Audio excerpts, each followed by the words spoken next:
Welcome to the Mayo Clinic Human Optimization Project, where we're creating the blueprint to help you become the best human you can be. I'm your guide and fellow optimizer, Christopher Camp. Today, we're talking about circadian rhythms.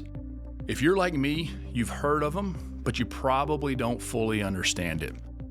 In addition to that, you probably don't know how to determine what your circadian rhythm is and how it impacts you on a daily basis, not only your sleep, but also your mood and productivity. To help us answer all these questions, we have Dr. Michael Howell here today to work through this session. This session is entitled Understanding Your Circadian Rhythms, the Foundation for Healthy Quality Sleep. For Dr. Howell, we have three big questions to kind of help us stay organized. The first big question we're going to answer, what is the circadian rhythm and how does it affect human health? Our second big question to tackle, why do so many people struggle with sleep and how can understanding the circadian rhythm help improve sleep quality?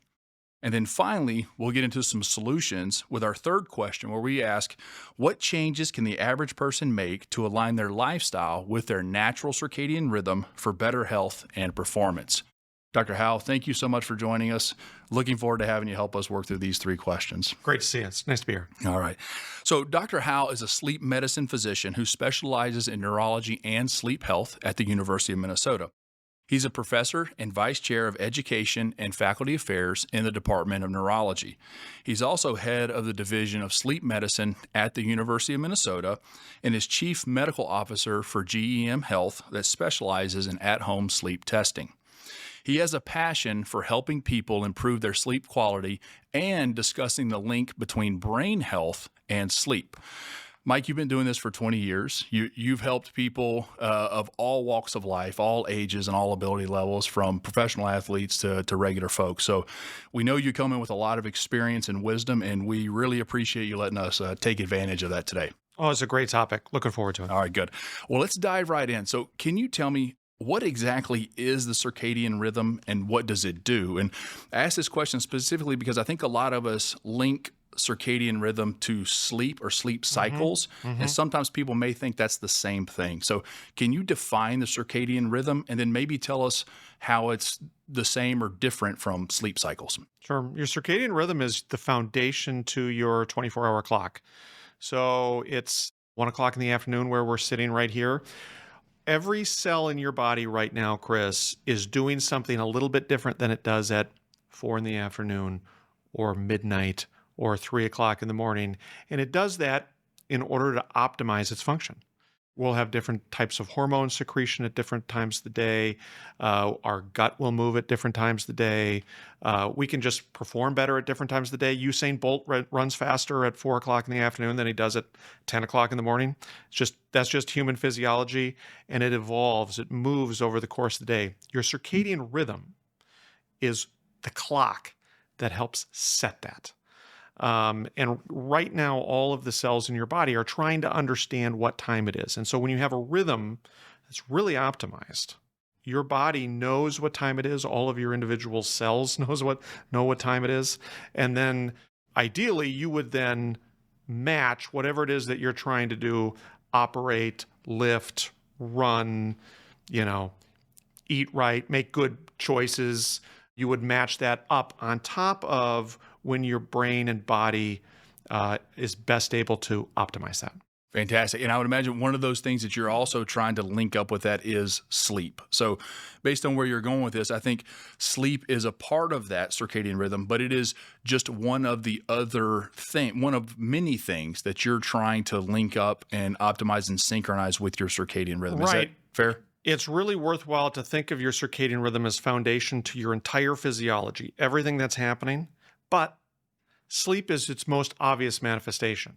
So a lot of people who have an underlying circadian rhythm problem, they present as a sleep disorder, even though they actually have a lot of other problems going on as well.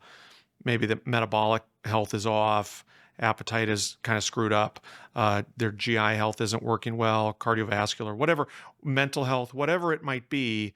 To some degree, they're kind of living in the wrong time zone. And that manifests itself most dramatically as they go to bed 11 o'clock at night. The magic just isn't happening, right? They can't fall asleep. Or maybe they can fall asleep, but then they wake up and they can't get back to sleep. So you mentioned time zones there, and I think that's something that we all kind of understand how we feel when we change time zones, and that Hmm. affects our circadian rhythm. And we've all experienced jet lag, so we know what that is. There's also this newer concept of social jet Hmm. lag.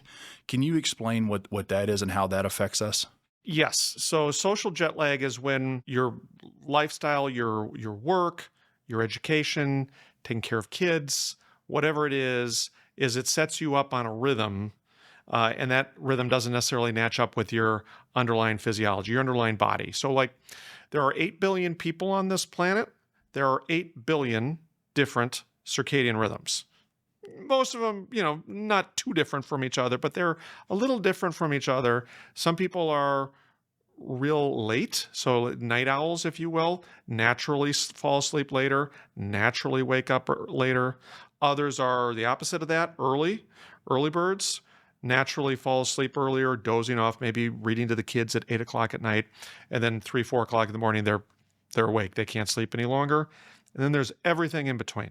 And then if you attach into that maybe a job where you have to be on late. So if you're a professional athlete, you need to be, at peak performance at 9 o'clock at night. We better make sure you're aligned appropriately so that your brain, body, muscles, everything responds appropriately at that moment you need it to. So if there are 8 billion different circadian rhythms out there, there must be a multitude of factors that go into determining or setting our circadian rhythm. So, can you talk to us a little bit about what it is that determines the circadian rhythm, and maybe what are the intrinsic factors or maybe the nature factors? Mhm. And then after that, what are the outside, external, extrinsic factors? Intrinsic factors first. So there's a lot of genetics to it. So if you come from a family of night owls, you will probably be a night owl. This also evolves over the course of a lifetime. So a lot of times, teenagers, right? Teenagers, usually more often than not, they're up a little bit later. They're difficult to wake up in the morning. That is not them just doing that purposefully to annoy their parents. That's actually underlying physiology. We see this in other animals, by the way, as they go through adolescence. Think of a adolescent elephant, for example. Their whole rhythm tends to be a little bit later, up later, sleep in later, if given the opportunity. In terms of external factors, the biggest one by far is light. So it's just in particular when we're exposed to morning sunlight. Morning sunlight is a way of resetting to your clock. It's time to get up. It's time to get going. It's time to get your physiology going. It's time to get your gut going. It's time to get your brain going. And it's one of the problems living in our modern era is we often don't get that, right? We often, especially for those of us who live at a northern, up high in the northern hemisphere during the winter, we often don't get bright morning sunlight, or maybe we live in a place that's cloudy, so you don't get that blast of light. That light in the morning, particularly sunlight, hits a layer of cells in your retina, in your eyeball, that basically sends the signal of it's time to get going. And if you don't get that at the right time in the morning, a lot of things can just feel off. And a lot of times it doesn't necessarily feel like a sleep problem. It just feels like I'm not sharp today. I'm not making the right food choices today. I'm just, I go out running and it's just like sometimes, you got it. You just feel like you can keep going. Sometimes you can't.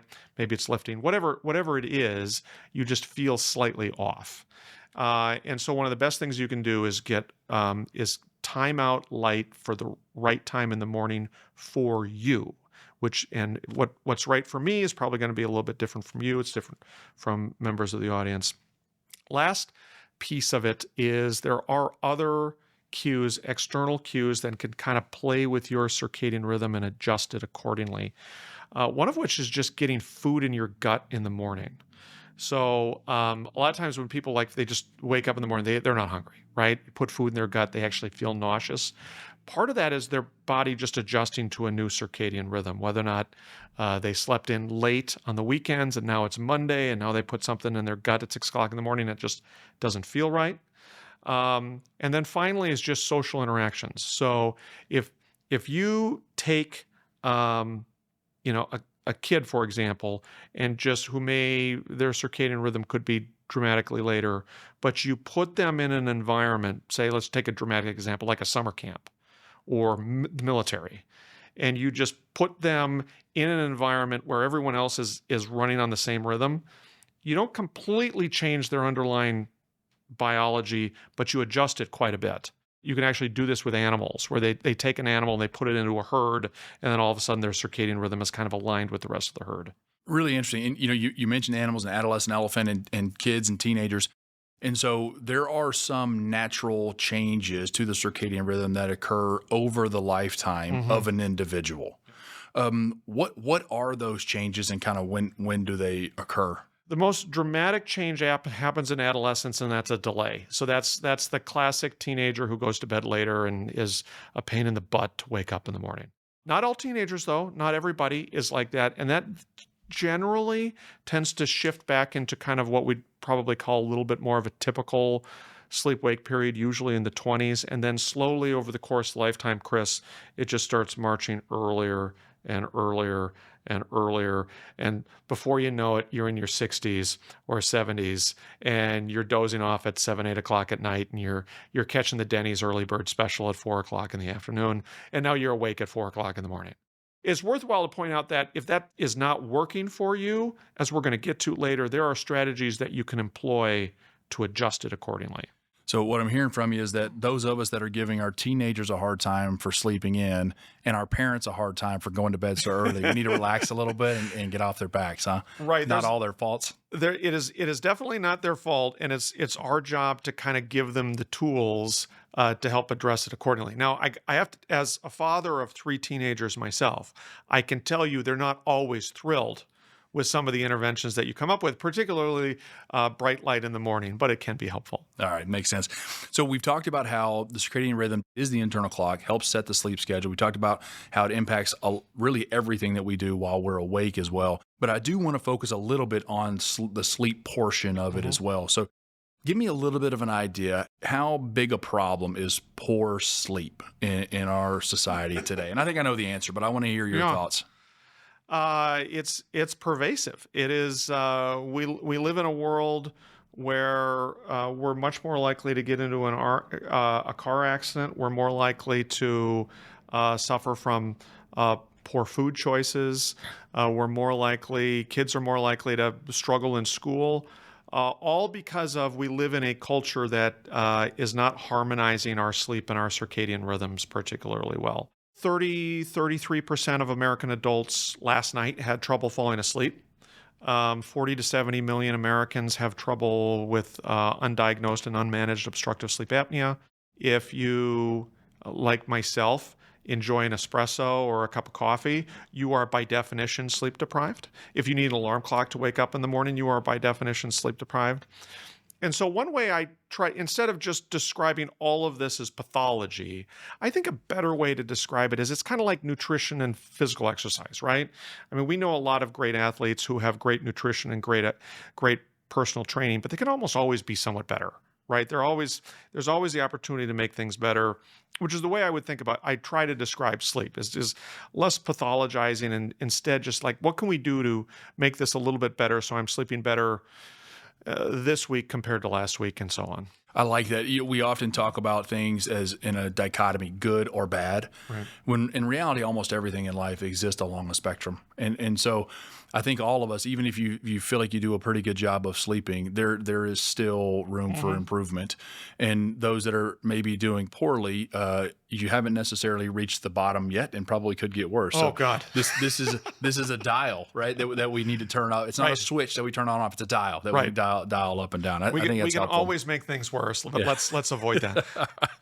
All right, let's start talking about how we can make them better. So you mentioned all those different sleep problems, and really, based on that, I think we could safely say almost none of us are sleeping optimally. All of us could do a little bit better. Yes. And we know a lot of the contributors to the poor sleep that you just mentioned. Of all of those, being out of sync with your circadian rhythm, what percentage of the problem is that? So the circadian rhythm imbalance is responsible for how much of our sleep problems? I would point out that most people who come in, let me say 70, 80% of people who come in and see me in a sleep clinic setting, they have some circadian rhythm problem. Now, that may be in addition to sleep apnea, that may be in addition to narcolepsy or restless legs, but more often than not, their rhythm is not aligned to where it could be. Okay. So fairly universal, incredibly common. So one of the questions, what are some signs and things that I can look out for to know if I'm not aligned with my inborn natural circadian rhythm? One, what time on the days you don't have to wake up early. So for most people, that's on non-school days, non-work days. What time are you waking up? And then there's the caveat of, okay, are you waking up at a certain time to take care of kids, to let the dog out, like whatever it is, like but on those on the even if it's just a thought experiment, like if you could sleep in this morning, like how late could you go? Like and then we need to break that apart a little bit more because there's often a cultural benefit from saying that you're an early riser, like you're relatively conventional. So I try to point like if you could sleep in guilt free, and in fact I was paying you $1,000 an hour to sleep as late as you could this morning, how late could you go? I would take you up on that challenge. I Yeah. bet you would, Yeah. especially after call, right? Yeah. Um, so once you kind of understand when your natural wake up period, that's your first marker in the sand of kind of where your rhythm probably lands. It's worthwhile to point out that some people this is a really hard task to understand because they may have overnight shift work, they may be an athlete where they don't have any routine schedule because they're flying all over the place. A lot of our patients are on medications that make them sleepy. They're on medications that make them have a hard time falling asleep, stimulants. And so sometimes it's hard to know what your rhythm is. But even that is a good piece of insight. Even that for just like I have a circadian rhythm, but I don't even know where it is right now. That's something to know. The task I usually give them is let's just imagine I could send you to Hawaii or Tahiti or wherever paradise would be for you. And no school, no kids to take care of, no pets, no bed partners. You just went to bed when your body felt like it, and you slept until you were done. No alcohol, no caffeine during the day. And you just did that. You just did that for 2 to 3 months. Like, of course, this is crazy talk, right? Very, But very theoretical here. very Yeah. theoretical. Yeah. But like most people, if they reflected on that, are like, okay, I probably would fall asleep at about, I don't know, just throwing on like 11:30 at night, wake up at 8 o'clock in the morning, something like that. Other people would be much earlier. Other people would be much later. But once you know where that is, where that sleep window lands, you've learned a lot about your physiology. You've learned a lot about why you may or may not be hungry in the morning. You may have learned about why you can't stop having snacks late in the evening. You may learn about why you get anxious lying in bed at night trying to fall asleep. Once you've identified that, then you can all of a sudden work at trying to sleep when at a time that works best for you. And if I'm understanding correctly, ideally we would be in an environment where our body was waking itself up rather than using the alarm clock. But if I have a set time that I get up every day, and then let's say on Sunday I'm not setting the alarm, I'm going to allow myself to sleep in. I remove all barriers and I just see what time I wake up. The closer that time is to the time that I normally wake up Right. is probably better. If there's a huge gap, if I normally rise at 5 a.m. and then on Sunday I allow myself to sleep in and I go till 11 or 12. Right. That probably means there's a big gap in there somewhere. Oh, and yeah. I'm off. Is that correct? Fair Yeah, to say? and the wider that is, the more consequences that accumulates to people, and we know that cardiovascular consequences, mental health consequences, substance abuse consequences, even lifelong risk of cancer and other things along those lines. A reasonable goal for most people is to do your best to try to get it down to 2 hours. So you can sleep in a little bit on Saturday and Sunday if that's the way your week works out, but try not to make it more than 2 hours. So if you're getting up at 6, you can sleep in until 8, but don't go until 9, don't go until 10. And the reason for that is then when you're sleeping in that much, now your brain really doesn't know which side of the planet it's on. Like when am I supposed to be sleeping? Because if you sleep in 5, 6 extra hours on the weekends, it really doesn't know what hemisphere you are in. Good. Well, you mentioned goals. So I'd like to transition into now talking about some solutions around this. But before we do, I want to get a better idea of what exactly we should be aiming for. And one of the questions I have is, should my goal be just to figure out what my circadian rhythm is and get in sync with it? Or Is it to try to change my circadian rhythm and manipulate it to the life that I want to live? I got to tell you, I love the first one, but that doesn't work for 90% of people out there.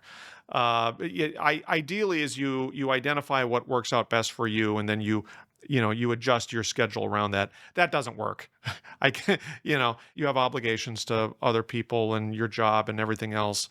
And if you are really misaligned with your environment, that is very socially isolating. If you talk to people who do overnight shift work, that is a very stressful place to be because even though you're living with a series of people, you feel very distant from them frequently.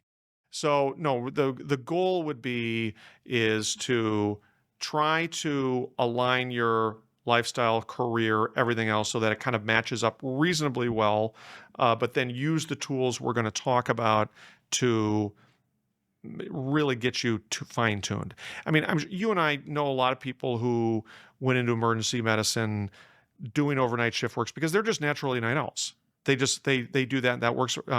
Nurses who work overnight shifts because that's what naturally works for them. In my field, it's sleep techs, overnight sleep techs who are just naturally night owls. I've taken care of night owls in my clinic many times, and they're looking for a career. I was like, you should look at being a sleep tech. I've had more than a few who've taken me up on that and have been very happy.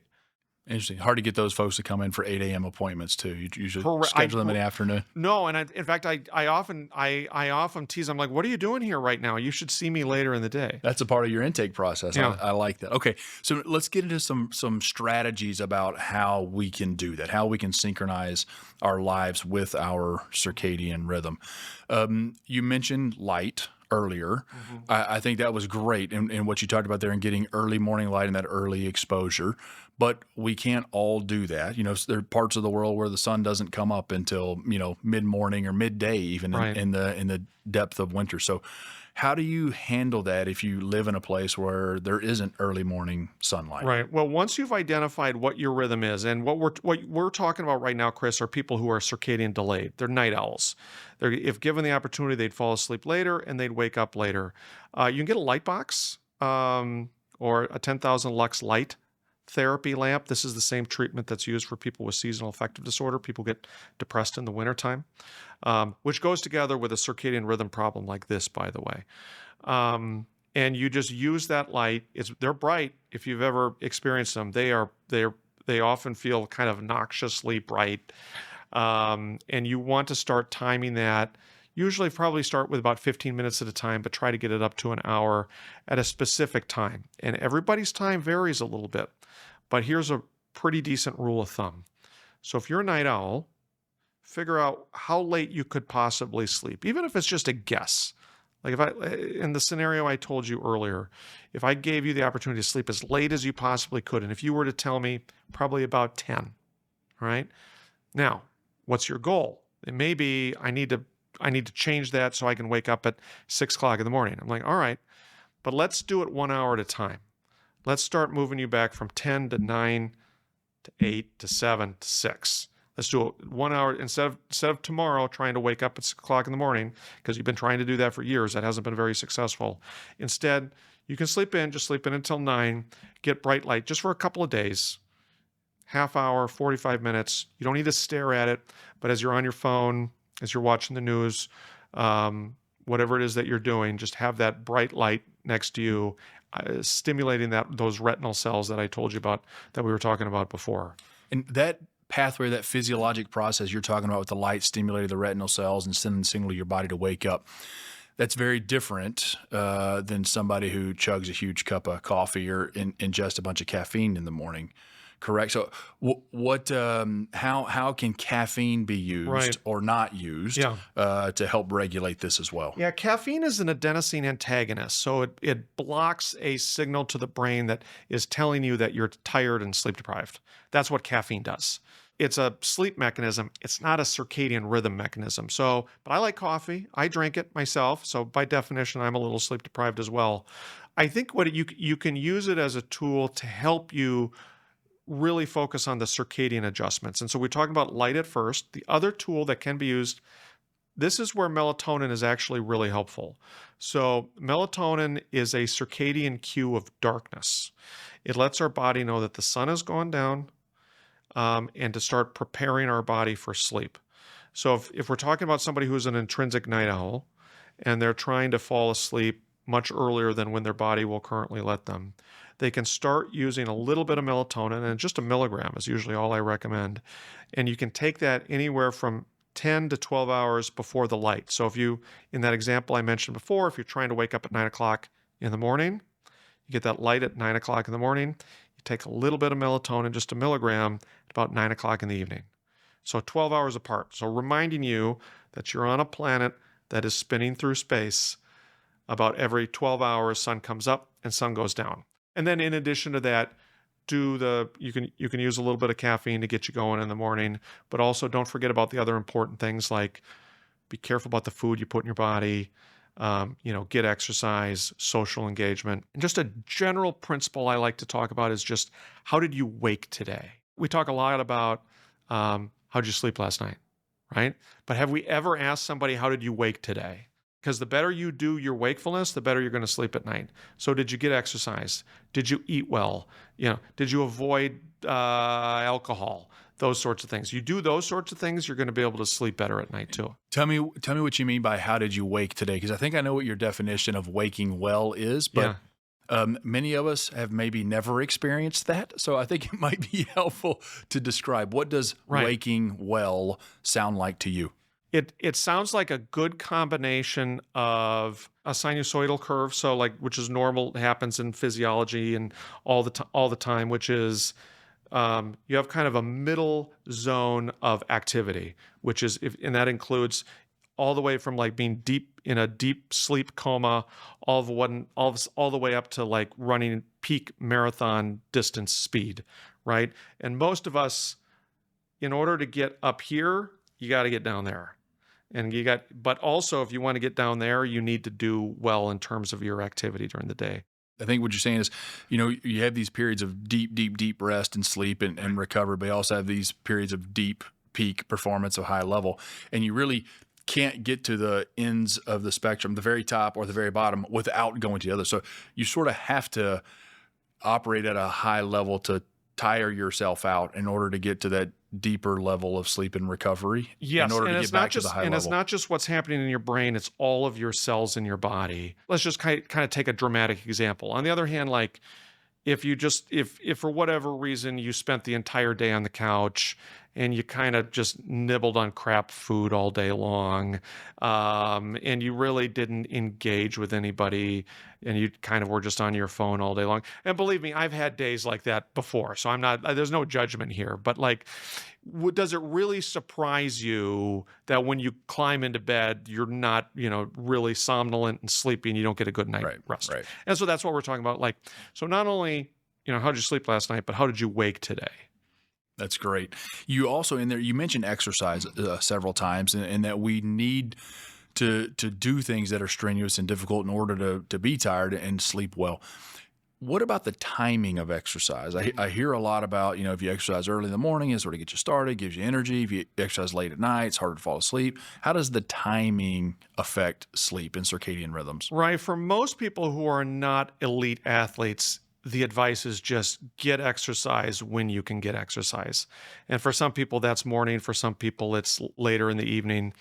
If you really want to talk about absolute peak performance, whether or not that's reaction times, endurance to long aerobic exercise, that you're talking about for a conventional sleeper, somebody who goes to sleep at 10 o'clock at night, wakes up at 6 o'clock in the morning, that's about 4 to 7 o'clock in the evening.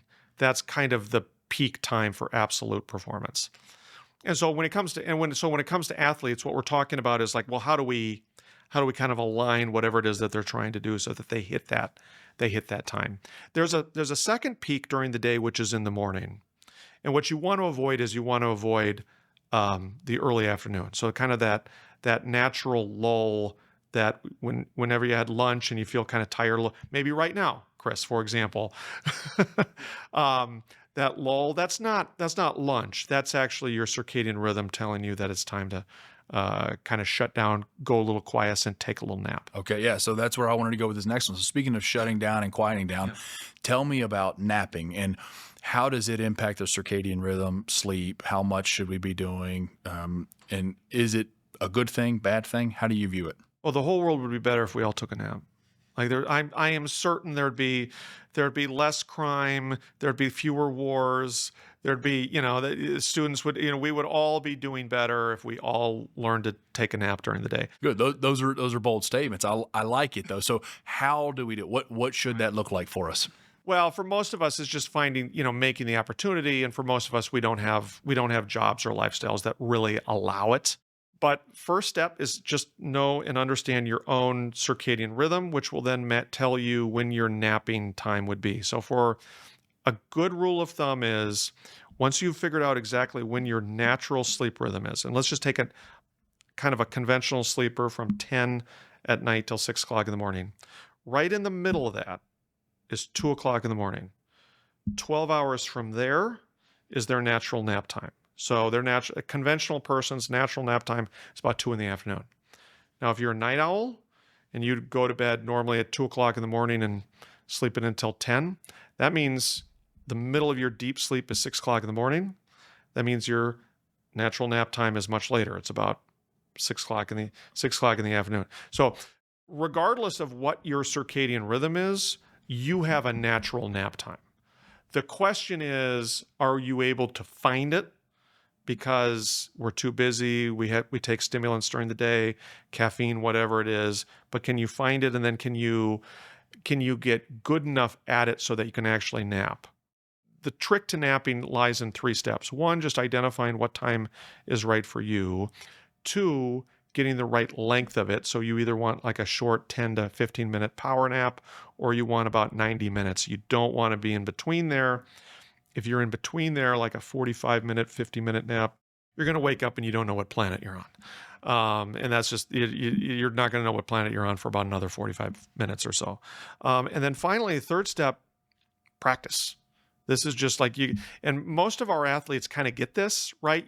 Just because you take up something, you're not going to get it right away. It takes practice, but identify what your rhythm is and just put yourself in the right environment. Close your eyes, dark room if possible, but you don't always need to. Use earplugs, an eye mask if you can. We tell this to athletes who are traveling right during their nap time. Go and just close your eyes. And guess what? If you do that, if you get good at it, a lot of things are going to be better. Your reaction time is going to be better. Your speeds are going to be better. You're going to be more resistant to injury, and your mood's going to be better too. All right, and tell us one more time. If you're going to do it, keep it under what time? Yeah, you want either short or you want it. For most people, it's almost always only going to be like a 10, 15, 20-minute long possibility. Once you under that or 90 minutes, about 90. 90 is a full sleep cycle. So you get either like a short little bite of sleep, or you get a full meal, which is about 90 minutes. Okay. So we've talked a little bit about what circadian rhythm is, how to figure out what yours is, try to identify your ideal sleep-wake cycle. We talked about some strategies in terms of using exposure to light, timing of exercise, having a routine, caffeine, napping. And you also mentioned, like, athletes understand this concept of practice. You're not going to get it right initially. But if I commit myself to getting better at this, how long do you find that it usually takes for somebody to start seeing some improvement if they really commit? Within a week or two. Oh, good. Yeah. The biggest barrier, though, Chris, is usually lifestyle, and it's just like work doesn't allow, usually to have a nap room or close your eyes, and, caffeine, and you got to go pick up the kids and all the rest of it. Yeah. Which I think comes into the concept of appropriate goal setting. And we need to have goals that are reasonable and achievable and practical for our lifestyle. There are certain modifications we can make, but we also live in a society that requires certain things of us too. So have you found that, or what is your advice for your patients or others that you're counseling that you feel like are setting goals that are too lofty for themselves? How quickly do you suggest they make adjustments? So another way to ask that. Yeah, a lot of it comes down to how far off are you from where you want to be. So like if given the opportunity, you could sleep in until 10 or 11 o'clock in the morning, but you all of a sudden want to wake up at 5:30, you're not going to get there in one step. You're going to get there in several 1 hour steps of kind of moving your rhythm there. On the other hand, if you were to tell me, I'd really like to wake up at 6 and on the weekends I wake up at 7:30, you're pretty close and we can probably get you there pretty quickly. That makes sense. I've often heard that when folks have jet lag from changing time zones, it usually takes a day or two to adjust per hour of change in a time zone. I don't know how much science there is behind that. Okay. Yeah. What about the circadian rhythm? So let's say you are that individual who naturally would wake up at 10 in the morning, but I want to wake up at 5 a.m. Is that okay? So I got 5 hours. I should be able to do that in 5 days. Yeah, it's going to take a little longer than Right. that. It's easier to go the other direction. So it's always, not always, but for most people, it's easier to travel west and to gain an hour than to lose an hour. So it's easier to go to Hawaii than it is to go to Europe, for example. What I usually tell people is take 3 days to move 1 hour when you're trying to move earlier. Now, here's one of the catch though. So let's say you do this all correctly. So you're naturally someone who would fall asleep at 3, 4 o'clock in the morning, just to take a dramatic example, and you wake up about noon. And we go through all the steps and turn you into a very conventional sleeper with the melatonin and the bright light. Well, guess what's going to happen? Like if you go on a vacation or if you have a long weekend and you just decide like, I just want to slide back into kind of my natural rhythm, it comes really quickly. Like your body wants to go there. It's a very natural equilibrium where it's going to naturally slide back to where it was. And we see this with kids during the summertime really quickly, right? They kind of get things dialed in, and then all of a sudden the summertime comes, and like a week later, they're waking up at 1 o'clock in the afternoon. That's great. I think of that almost like a sort of having a set weight for your body that it's trying to get back to. There's that set circadian rhythm or That's something. exactly right. Yeah. Great. Well, this has been fantastic. So I'd like to go through and sort of summarize my biggest take home or learning facts. And then we're going to ask you the 3 big questions again to make sure we get those clearly articulated. I think this was incredibly helpful for me to have a good understanding of what the circadian rhythm is. And not only that, but how sleep fits into that. And one of the take homes for me is that, yes, it impacts sleep, but also the circadian rhythm really affects everything 24 hours a day. How I'm performing when I'm awake, what my energy levels, what my mood is, all of those different things. So that was incredibly helpful for me. I also like the idea of viewing this as something that can be shifted and changed based on your environment. Oftentimes we try to change our environment to fit how we feel, which can be an incredibly frustrating exercise because it's sort of an impossible goal. So it is okay for me to try to safely and appropriately adjust my circadian rhythm to fit my circumstances if need to. In reality, I should work on both, but I'm only going to be able to change the world I live in so much. So it is okay to do that. And I think you gave us a lot of great strategies for doing that. I also really like the thought exercise of thinking about being alone in Hawaii for a month with no other responsibility too. That's just a bonus. So I'm going to use that often.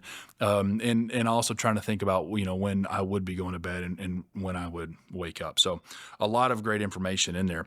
So let me run through our 3 big questions for you again and let you give us the final answers on those. So our first big question, what is the circadian rhythm and how does it affect human health?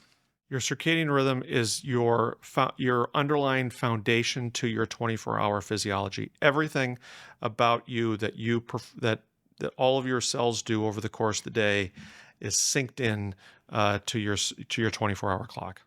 Our second question, why do so many people struggle with sleep, and how can the understanding of the circadian rhythm help improve sleep quality?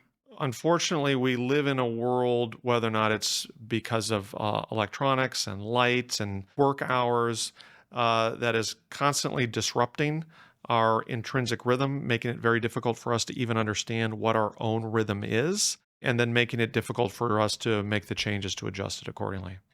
And then lastly, what are the changes that the average person can make to align their lifestyle with their natural circadian rhythm for better health and performance? First of all, is just know yourself. Just try to understand what your natural rhythm is. If you could, you'd go to bed a little later and wake up a little later. Bright light in the morning, a little bit of melatonin in the evening. If on the other hand, you're the opposite, if you're somebody who is naturally falling asleep in the evening and then once 3 or 4 o'clock in the morning rolls by, you can't get any more sleep, first, stop the melatonin, don't use it, and then use light in the evening. Push that rhythm later. Very good. Great practical tips. So I think with this, I like, we always like to end with a challenge that we give our audience to try to get them started in this process. And I think actually in chatting with you, I have two challenges that I want to do that you issued in there that I'm going to call out for the audience. So tomorrow morning, when you wake up, probably when your alarm goes off, it will be for me. Ask yourself, how did I wake? Don't ask how you slept, but ask yourself, how do I wake? How do I feel right now? Take inventory of that, and that'll give you a little bit of an idea of whether you're sleep deprived or not. That's one. And then the second is the next time you have the chance to sleep in, don't set an alarm clock. Sleep in as late as you want. Remove all pressures. See what time you wake up, and then compare that to your normal daily routine, and see how big that gap is.